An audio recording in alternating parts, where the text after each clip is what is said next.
business. So can you give people just an overview of how your business has changed in the last 3 or 4 years?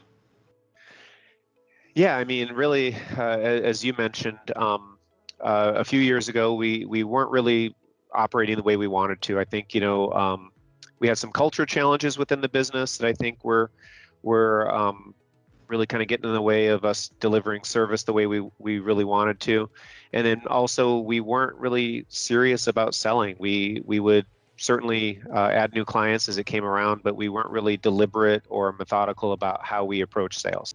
Yeah, so let's go to that, the second bullet point, because this is where I personally admire you a lot too, which is, you took on a lot of this responsibility for change on yourself as one of the co-founders of the company. So if you look back then, like what did you take on personally in terms of creating this change? Like what was it that you wanted to change about yourself, the way you led people, the way you engaged with the business? What did you decide at a personal level you needed to change? Well, for me, it was really about understanding that I couldn't just go out there and hire somebody from outside the company, bring them in and just say, fix sales. I think there's a lot of people in our industry that do that. And I think, at least in my experience, what I learned was I'm not going to be equipped to set expectations for and manage somebody in a sales leadership role unless I've really defined what our sales organization should be like. And for me, it was about actually doing that myself. So really what I did then is took a step back, and instead of hiring another person to come in and run sales, I said, you know what? Even though I don't think of myself as a salesperson, certainly in the traditional mindset, I'm going to put on this hat. I'm going to learn how to do it. I'm going to build the sales organization that I think we need going forward. And only then, when I feel like I understand how to do it and I've got a structure that I think works, can I put somebody in that role and then support them in being successful? I'm with you again, just so people understand too. Jay and I talk probably on a weekly basis since the beginning of our time working together. And so I was kind of there at the beginning and saw kind of how he transformed himself. And is it safe to say you had to really give up some fundamental ways that you used to engage with prospects and clients? It's a pretty fair statement, right? Yeah, I mean, it's a little embarrassing now when I look back and think about, the way I approach things. I just didn't know any better. I wasn't putting the client's interests first. I thought I knew what they wanted, and the reality is I didn't know what they wanted. So I had to do a lot better job of asking them what they wanted and then helping myself understand how to interpret those results and then put solutions in front of them that actually met those needs. Yeah, and just to compliment you further, but you were an excellent student. But when I found best and most kind of motivating about that was once you learned it, you could teach other people how to do it, right? So you could work with your CAMs and you could work with your business development people and your marketing person because you had a personal grounding in how things worked and really were able to help them make the same adjustments and transformations that you made.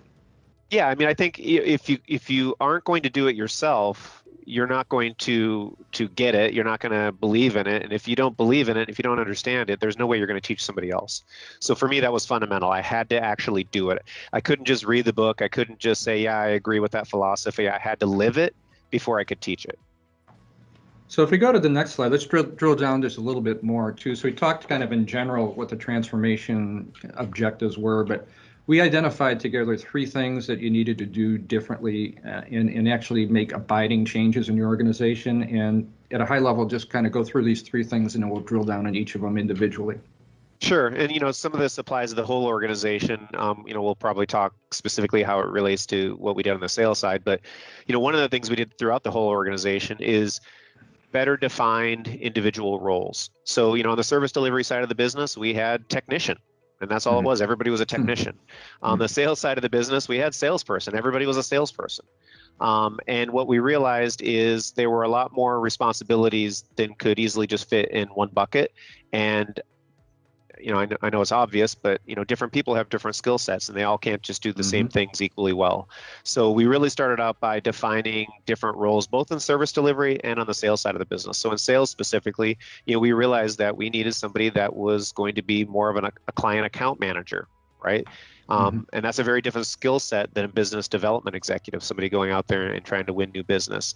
And that's very different from a sales admin or sales support position as well, where they're helping making sure that renewals and all of those other kind of administrative tasks are getting done. Those are all different skill sets. And the reason we were struggling is we were expecting one person to do all those roles equally well.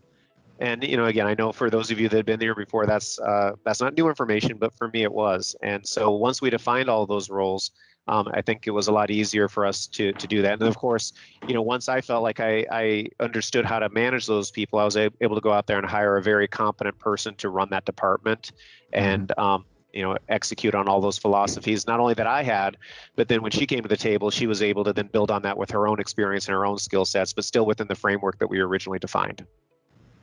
Yeah, and then I think you did an up level of talent across the board, just as you described in business development. It sounds like you did the same thing across the board in service and admin and everything, right? Just you upskilled the talent base that you had.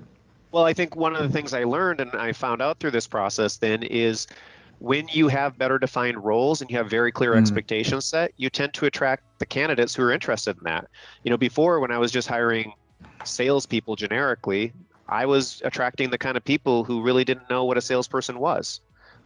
They just kind of wanted to be a salesperson. But a competent, talented salesperson would look at the job description that we had and said, no, I'm not going to do all of that. That's not my strength. So when we really had everything defined, then it really helped us recruit the kind of people who were going to excel in those roles. And then you couple that with the work that we did prior on our service values and making sure that the people we bring on board then not only had the skill sets to do the job because they understood the requirements, but then they actually had the emotional qualities that we needed in our service values to actually live up to what we're trying to achieve. So I think those things are what made the difference in really upgrading our team.